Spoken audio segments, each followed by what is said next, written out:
संभाजीनगरमध्ये महाविकास आघाडीच्या आंदोलनामध्ये राडा झाला। पोलिसांनी आंदोलकांना रोखल्याने हा राडा झाला। यावेळी पोलीस आणि आंदोलकांमध्ये झटापट झाल्याचं पाहायला मिळालं। संभाजीनगरमध्ये महाविकास आघाडीच्या आंदोलनामध्ये राडा झाल्याची माहिती मिळते। पोलिसांनी आंदोलकांना रोखलं आणि त्यामुळे हा राडा झाला। यावेळी पोलीस आणि आंदोलकांमध्ये झटापट सुद्धा झाली।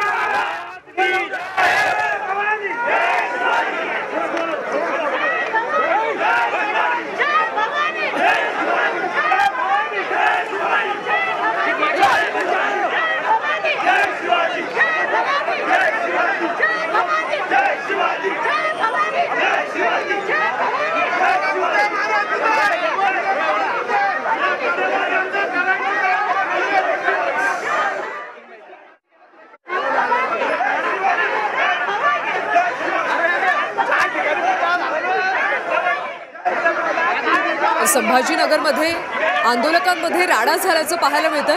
महाविकास आघाडीचे कार्यकर्ते आणि पोलीस यांच्यामध्ये झटापट झाली। पोलिसांनी आंदोलकांना रोखल्यामुळे राडा झाल्याचं पाहायला मिळालं। खरं तर महाविकास आघाडीकडून आज राज्यभरामध्ये आंदोलनं केली जातात, मात्र या आंदोलनाला कोणत्याही प्रकारची पोलिसांची परवानगी नाहीये आणि त्यामुळे संभाजीनगरमध्ये एक प्रकारे राडा झाल्याचं पाहायला मिळतं। विशाल करोळे आमचे प्रतिनिधी, त्यांच्याकडून सविस्तर माहिती घेऊयात। विशाल, नेमकं काय घडलं संभाजीनगरमध्ये?